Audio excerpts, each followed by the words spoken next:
Olá, meus irmãos, como é que vocês estão?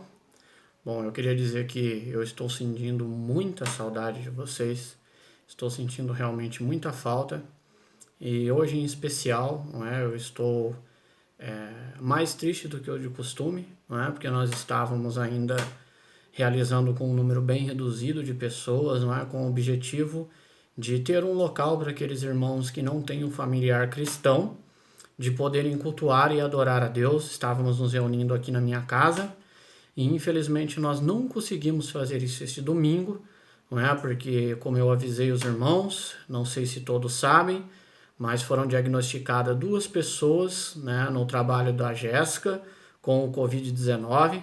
Então, pelo fato de a Jéssica ter tido contato com essas pessoas, nós achamos mais sensatos não realizar então o culto aqui, não é? Para não expor aí esses irmãos a talvez, né, esse contágio. Nós não sabemos como foi, como está a situação da Jéssica na questão do vírus, mas nós estamos orando a Deus, sabemos que Ele está cuidando dela e que com certeza a vontade dele vai prevalecer para os filhos dele. Mas o objetivo desse vídeo aqui, não é? É que, como nós não conseguimos nos reunir aqui, eu fiquei muito triste porque alguns dos irmãos não vão poder ter uma palavra, não é, de encorajamento aí, uma exortação, uma palavra de exortação. E eu então decidi gravar esse vídeo, trazer para os irmãos uma mensagem. Eu espero que essa mensagem possa ajudar os irmãos. E eu escolhi um tema que eu tenho visto bastante, não é, nesse período que nós estamos passando, que é a respeito das decisões públicas, não é? Nós temos governantes, nós temos pessoas que tomam decisões que acabam refletindo diretamente, né, na sociedade, são decisões públicas. E muitas vezes nós temos visto pessoas tomando partido de A ou B, e muitas vezes se expondo e até manchando aí a reputação de Cristo com palavras e discussões levianas por meio de tomar partidos de A ou B. Então eu gostaria aqui de trazer um pequeno estudo para que nós pudéssemos refletir sobre isso, principalmente na era em que vivemos, na qual a informação chega muito rápido, não é? Por meio das redes sociais, nós podemos aí de forma muito fácil expor a nossa opinião e nos expor, não é, por meio aí de redes sociais e WhatsApp e esses meios de comunicação que aceleram, né, a informação. Se nós formos pensar nesse ponto de tomar um partido, nós podemos analisar que, por exemplo, um jornalista, quando ele vai trazer uma notícia, ele nunca deve se envolver com aquela notícia. Ele é ensinado e a ética a ética do trabalho dele diz que ele deve ser neutro em relação àquela notícia. Nós podemos pensar da mesma forma com um comentarista de futebol, não é? Ele vai para o trabalho dele para narrar um determinado jogo e ele não pode deixar que o seu time, a sua torcida, o time do seu coração afete ali a sua narração e o trabalho dele. Podemos pensar também, de certa forma, um juiz aí que pode fazer o julgamento do réu de acordo com a aparência e não os fatos que ele tem do réu em questão. São coisas que fazem parte da ética profissional dessas profissões que eu citei. Mas quando se envolve ser humano, nós sabemos que o ser humano nem sempre acaba acatando e seguindo aí essas éticas profissionais. Nós sabemos que alguns repórteres se envolvem com a notícia em questão.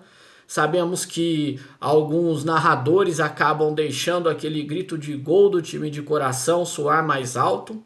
Sabemos também que alguns juízes acabam levando mais em consideração a aparência do que os fatos e fazem às vezes alguns julgamentos errados. Enfim, se tratando de ser humano, todos nós estamos sujeitos ao erro, não é? Mas e quando nós vamos falar com um ministro do Evangelho?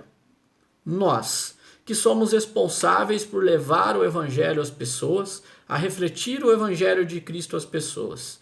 Como deve ser o nosso comportamento como obreiros de Deus, ou como evangelista, ou como um professor da igreja, como um presbítero ou como um irmão, da onde todos nós somos servos de Deus, indiferente de qualquer posição aí das quais foram citadas. A palavra de Deus é ela quem rege o nosso código de ética. Nós falamos dos jornalistas, falamos aí também do exemplo do comentarista, de um juiz. Nós, como ministros do Evangelho do Senhor Jesus Cristo, também possuímos um código de ética. E quem rege esse nosso código de ética é a palavra de Deus. Portanto, é nela que nós devemos buscar as informações para nosso comportamento frente a essas situações das quais nós estamos vivendo de uma maneira mais acalorada agora devido à situação do nosso país ao Covid-19. A palavra de Deus, ela nos traz bastante informação sobre o comportamento do qual nós devemos ter. Se nós abrirmos as nossas Bíblias, lá no livro de 1 Timóteo, nós vamos ver que há um padrão para aqueles que almejam, não é? Que desejam ser presbíteros, pastores ou bispos. Nós vamos ver que tem um código de ética, um padrão regendo isso. 1 Timóteo capítulo 3, o versículo 2, diz o seguinte: é necessário, pois, que o bispo seja irrepreensível, marido de uma só mulher, moderado, sensato, respeitável, hospitaleiro e apto a ensinar. Nós temos aqui alguns padrões instituídos por Deus para aqueles que desejam, né, que almejam o cargo, a função de presbítero, de bispo, pastoral. E nós podemos ver que essa votação é feita pela igreja, que deve considerar, dentre os candidatos que se enquadrem nesses requisitos dados por Deus, quais daqueles são irrepreensíveis, não é? Notando aqui que o fato de ser irrepreensível não quer dizer que não seja alguém que não erra, porque tal ser humano não existe. A palavra de Deus nos deixa isso bem claro na questão do pecado, mas sim alguém que não é pego publicamente ou claramente sempre cometendo os mesmos erros. Não é esse tipo de pessoa, uma pessoa que tem mais a ver com um bom comportamento constante, que está ligado com todas as virtudes que nós podemos encontrar aí no restante dos versículos até o versículo 7. Porém, nós estamos falando aqui de um presbítero, não é? De um presbítero, de um bispo, de um pastor. Será que tal comportamento é diferente para mim e para você, que talvez não esteja numa função dessa? Vamos aqui lembrar que servo de Deus, todos nós somos, não é? Se independente da função da qual você exerça, todos nós somos um servo de Deus. E quando nós nos tornamos servos de Deus, nós recusamos a nossa cidadania terrena, não é? Todos nós somos servos de Deus e recusamos a cidadania dessa terra e nós recebemos o reino de Deus na nossa vida e adentramos neste reino. Agora nós fazemos parte desse reino do qual nós vamos, no dia do Senhor, viver eternamente. Então o nosso envolvimento com esse mundo agora é como embaixadores nessa terra. Nós pertencemos a um reino divino e somos embaixadores nessa terra, nas questões deste mundo terreno. Olha só lá em 2 Coríntios, capítulo 5, o que diz a respeito disso. 2 Coríntios, capítulo 5, os versículos de 17 a 20. Diz assim: portanto, se alguém está em Cristo, é nova criação. As coisas antigas já passaram, e eis que surgiram coisas novas. Tudo isso provém de Deus, que nos reconciliou consigo mesmo por meio de Cristo e nos deu o ministério da reconciliação. Ou seja, que Deus, em Cristo, estava reconciliando consigo o mundo, não levando em conta o pecado dos homens, e nos confiou a mensagem da reconciliação. Portanto, somos embaixadores de Cristo, como se Deus estivesse fazendo o seu apelo por nosso intermédio. Por amor a Cristo, lhes suplicamos, reconciliem-se com Deus. Nós somos, então, uma vez que nos tornamos novas criaturas, nós somos embaixadores de Cristo. Deus está fazendo o apelo para as pessoas por meio do nosso comportamento, por meio de nós. Portanto, somos ministros do Evangelho do Senhor Jesus Cristo, somos embaixadores, representantes. Nós estamos nesse mundo terreno como embaixadores, com o objetivo de representar a Deus, porque a nossa morada é no reino de Deus. Nós já fomos incluídos nesse reino quando nós nascemos da água e do Espírito. Nós agora fazemos parte de um reino diferente, de uma nação diferente, de uma pátria diferente. Portanto, nosso objetivo é basicamente levar a mensagem de Deus, e isso inclui o nosso comportamento, como nós devemos nos comportar em relação a isso. Vamos lá dar uma olhada em 1 Pedro, um livro que fala muito sobre o comportamento cristão diante da sociedade, não é? Que temos ali boas lições. No capítulo 3, os versículos 15 e 16 dizem o seguinte: antes, santifiquem Cristo como Senhor em seu coração. Esteja sempre preparados para responder a qualquer pessoa que lhes pedir a razão da esperança que há em vocês. Contudo, façam isso com mansidão e respeito, conservando a boa consciência, de forma que os que falam maldosamente contra o bom procedimento de vocês, porque estão em Cristo, fiquem envergonhados de suas calúnias. Quando as pessoas, pode parecer redundante repetir isso, mas quando as pessoas nos perguntam, olha o versículo 15, quando as pessoas estejam sempre preparados para responder a qualquer pessoa que lhes pedir a razão da esperança de vocês. O nosso objetivo é estar preparados para responder a razão da nossa esperança, o Evangelho. Nós devemos fazer isso com mansidão, devemos fazer isso com respeito, conservando a boa consciência. O nosso objetivo não é representar partido A ou partido B, ou tomar posições em frente a uma nação que nós não pertencemos mais, nos envolver em brigas inúteis e discussões inúteis que não vão nos levar a nada. O nosso objetivo é responder à razão, à nossa esperança, a razão da nossa esperança que temos em Cristo Jesus. Levar então o Evangelho às pessoas.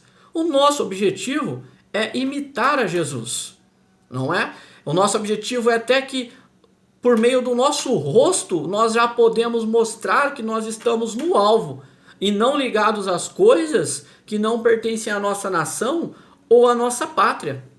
Tendo um só objetivo, Jesus não foi pego se metendo em nenhum tipo de negócios alheios, falando mal das autoridades ou discutindo política ou ideologias deste mundo.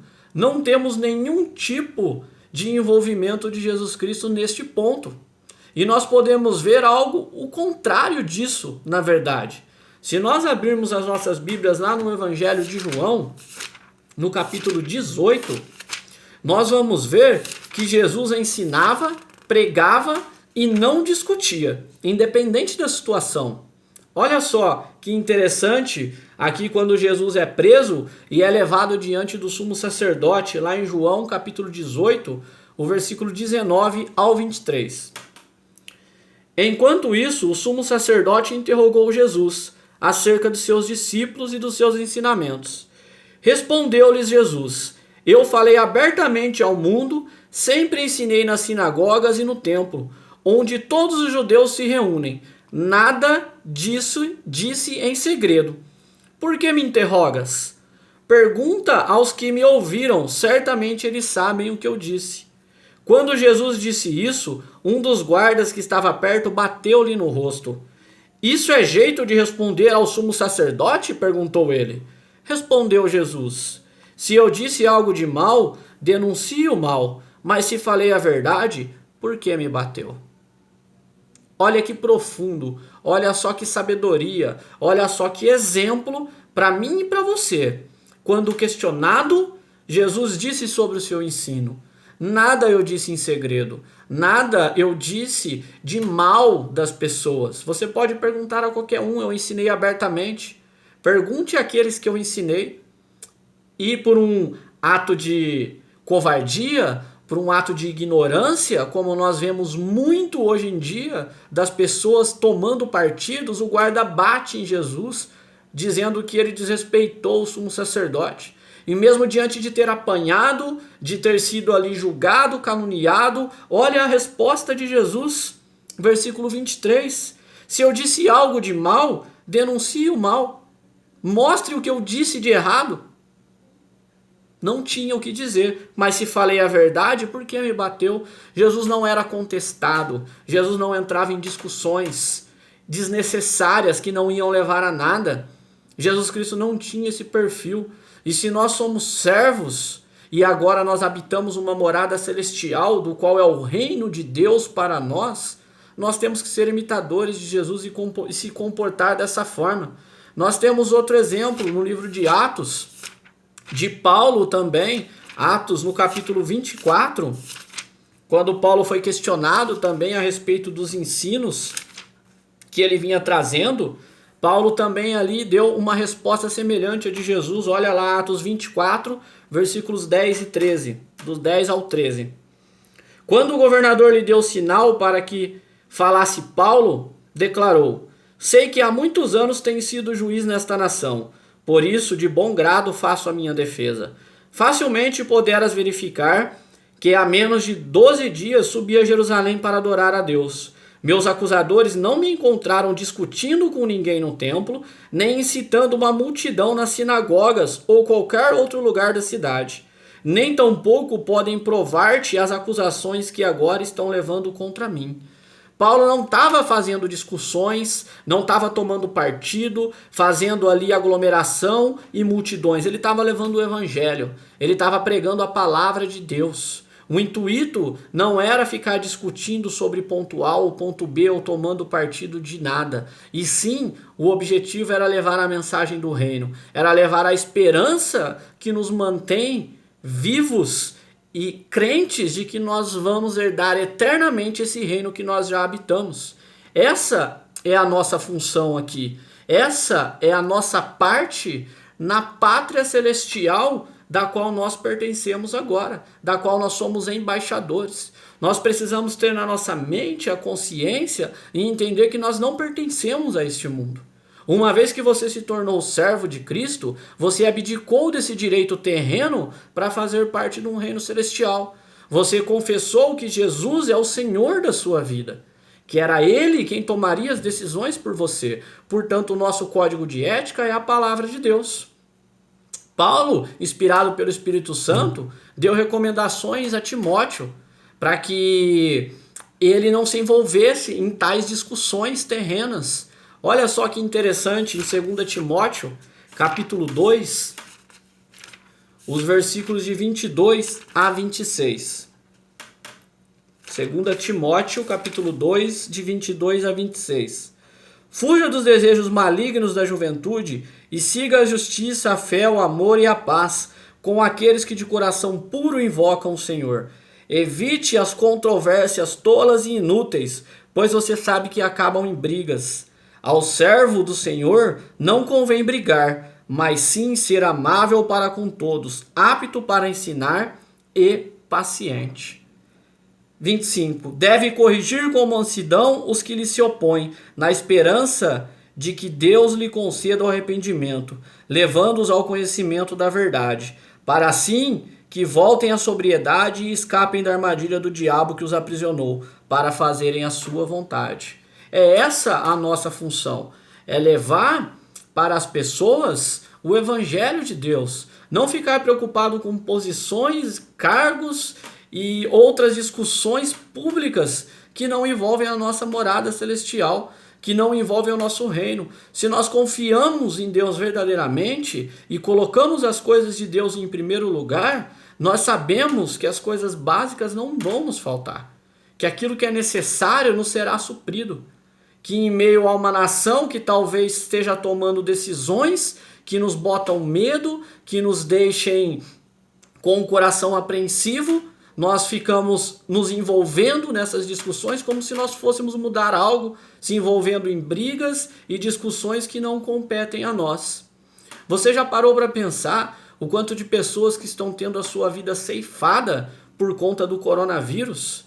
E nós poderíamos estar levando o evangelho a pessoas que estão partindo deste mundo sem o evangelho do nosso Senhor Jesus Cristo, porque nós estamos perdendo tempo com discussões desnecessárias a respeito dos políticos e governantes do nosso país? Quantos líderes religiosos fazendo vídeos e publicando vídeos tomando partido de A e B? Eu vi um vídeo de um certo líder religioso dizendo que ia expor todos os podres de determinado político e todas as atitudes erradas que ele estava tendo. Aonde está o foco nosso, que somos servos de Deus? O nosso foco é numa morada celestial. É num reino que não faz parte desse reino terreno. Nós não temos mais parte com essa pátria, porque a nossa pátria é nos céus. É lá que nós vamos viver eternamente. É lá que devem estar as nossas preocupações. É lá que nós devemos preocupar aonde vamos morar, como vai ser e como vamos estar. E Jesus deu uma resposta para isso. Em Marcos 10, você pode fazer essa leitura aí depois. Marcos 10, do 42 ao 45, quando João e Tiago queriam os melhores lugares na morada celestial, no reino celestial, e os 10 apóstolos ficam revoltados por isso, Jesus Cristo fala como que ia ser diferente a habitação na morada celestial do reino daqui. As posições lá seriam por aqueles que mais serviram, por aqueles que mais se entregaram aqui. Não seria por méritos e capacidades e egocentrismo de se aparecer ou de discussões que não nos levam a nada. O nosso objetivo é servir. Servir uma nação que mais do que nunca está carente do amor de Deus, que mais do que nunca precisa do evangelho em suas vidas. Eu espero que essa passagem tenha ajudado, essa mensagem tenha ajudado muitos de vocês, como me ajudou nesse momento tão difícil que nós estamos vivendo, que nós temos que separar e colocar as nossas mentes nos lugares certos. Se nós ficarmos colocando as nossas mentes nas coisas terrenas, nós vamos ficar aflitos por preocupações e discussões desnecessárias, das quais nós não precisamos dela. Nós precisamos tomar as nossas medidas preventivas contra a pandemia do coronavírus. Mas a nossa preocupação tem que estar na morada celestial, no reino do qual nós somos embaixadores aqui na terra. Deus abençoe, meus irmãos e irmãs.